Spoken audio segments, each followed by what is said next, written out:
की संदिग्ध मौत के बाद कोतवाली पुलिस ने धारा 302 के तहत आरोपी डॉक्टर के खिलाफ मुकदमा दर्ज किया है। बस्ती जनपद के एक प्राइवेट डॉक्टर के आवास का निर्माण कार्य करने वाले मजदूर की संदिग्ध मौत के बाद कोतवाली पुलिस ने धारा 302 के तहत आरोपी डॉक्टर के खिलाफ मुकदमा दर्ज किया है। दरअसल मजदूर डॉक्टर के घर पर काम कर रहा था और लगभग 8 लाख रुपए डॉक्टर पे मजदूर का बकाया था, जिसे मांगने पर भी बार बार उसे धमकी दिया करते थे। डॉक्टर सुधाकर पांडे पर आरोप है कि उन्होंने मजदूर की संदिग्ध मौत के बाद कोतवाली पुलिस को सूचना देना उचित नहीं समझा और कई घंटे बाद अचानक शव को लेकर मजदूर के घर पहुंच गए और कहा कि वो काम करते वक्त छत से गिर पड़ा, जिससे उसकी मौत हो गई। परिजनों का कहना है कि पैसों के लेन देन को लेकर डॉक्टर ने मजदूर की हत्या की है। कोतवाली थाना क्षेत्र के मोहल्ला ब्लॉक रोड निवासी डॉक्टर सुधाकर पांडे के यहाँ मकान निर्माण का कार्य कर रहे पुरानी बस्ती थाना क्षेत्र के रहने वाले मजदूर रामफेर यादव की संदिग्ध परिस्थितियों में मृत्यु होना कई सवाल खड़े करता है। मृत मजदूर के परिजनों का कहना है कि रामफेर की हत्या की गई है और इस मामले की निष्पक्ष जांच कराकर दोषियों के विरुद्ध कार्रवाई की जाए।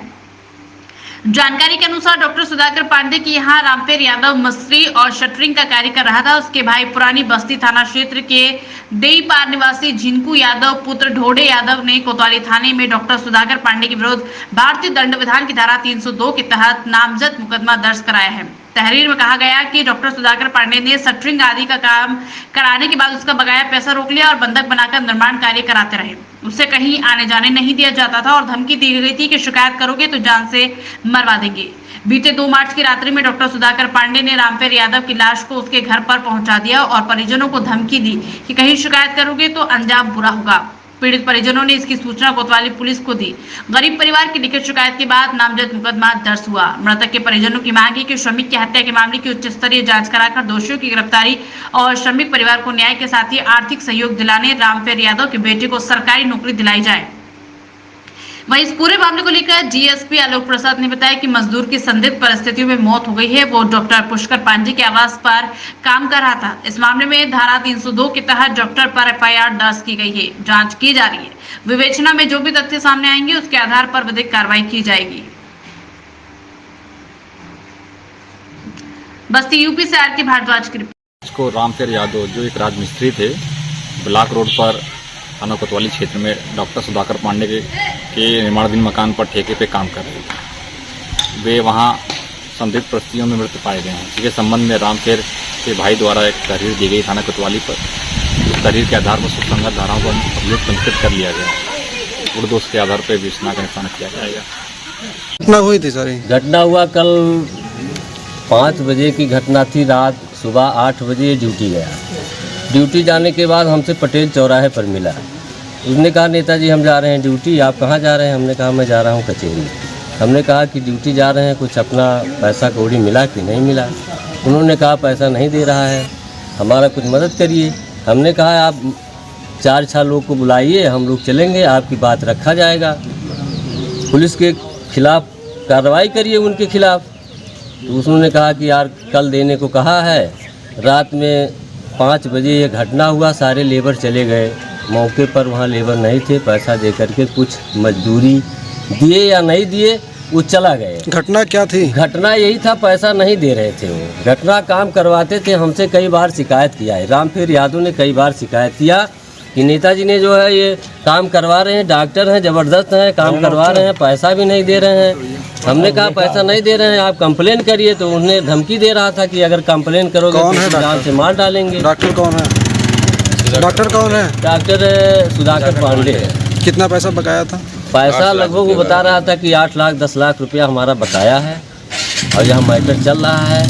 खुदा खास्ता ने अब रात को जो घटना हुई 5 बजे, तो उनको घटना स्थल पर ले जाना था हॉस्पिटल। तब हम लोग को सूचित करना था उनके परिवार सदस्यों को, लेकिन वो सूचित नहीं किए। जब डेड बॉडी लेकर के उनके घर अपने गाड़ी से लाद करके पहुंचा दिए। पुलिस एफआईआर दर्ज की है? पुलिस एफआईआर दर्ज किया। 302 का मुकदमा कायम हुआ। रात में जो है पुलिस वालों को सूचना हम लोग दिए, परिवार उनको दिए थे, हम भी पहुँचे। जी, डॉक्टर सुधाकर पांडे के यहाँ हमारे भाई साहब मिस्त्री का काम करते थे। उसके बाद में वो ज़बरदस्ती काम भी करवाते थे। 8 लाख रुपया बकाया था, पैसा भी नहीं दे रहे थे और ज़बरदस्ती 7 बजे तक आदमियों से सब काम करवाते थे। काम करवाते करवाते गुस्से में कुछ बोल दिए उनको मार दिया गया जान से। बोल रहे हैं कि छत से जो है गिर गए, लेकिन उनको मारा गया है, उनकी हत्या की गई। उसके बाद जब वो नीचे गिर गए तो हमारे घर पे फ़ोन आया कि आपका जो है यादव जी छत से गिर गए। अब हमको क्या पता है। फिर 5 मिनट के बाद हमारे भाई साहब की लाश हमारे घर पहुंचा दी। उसके बाद फिर वहाँ आगे पीछे सब लोग लगे थे, लड़के से लिखवा पढ़वा करके उसको जो है डेड बॉडी ला के जिला अस्पताल में जमा कर दिए। सुबह मैं गया रात में FIR लिखवाने, अपने मर्जी से जो लिखे वो लिखे, जो हमारी FIR था वो नहीं दर्ज हुई। सुधाकर पांडे है कौन वो? डॉक्टर। कहाँ रहते हैं वो? ये दिव्यांश मेडिकल स्टोर रौता चौराहे पे, उनका जो है ब्लॉक रोड पे अस्पताल बन रहा है। क्या वो इस घटना में अकेले थे या और भी लोग थे जिन्होंने ढकेला? अब हम देखे नहीं, हमको जब वो गिर गए मर गए तो बोले कि आपका जो है भाई छत से गिर गया। अब हमको क्या पता, 10 मिनट के बाद हमारे भाई को हमारे घर पहुंचा दिए और उनको सर में चोट केवल लगी है, बाकी कहीं नहीं लगी है। पुलिस FIR दर्ज की है? पुलिस ने रात में नहीं FIR दर्ज किया, आज FIR दर्ज हुआ। जब हमारे सभी भाई लोग इकट्ठे हुए उसके बाद FIR दर्ज हुआ। अभी आप क्या चाह रहे हैं? अभी मैं यही चाहता हूँ कि उनको जेल भेजा जाए और जो हमारे बच्चे हैं उनकी सुरक्षा की जाए। क्या नाम आपका? झिनको यादव।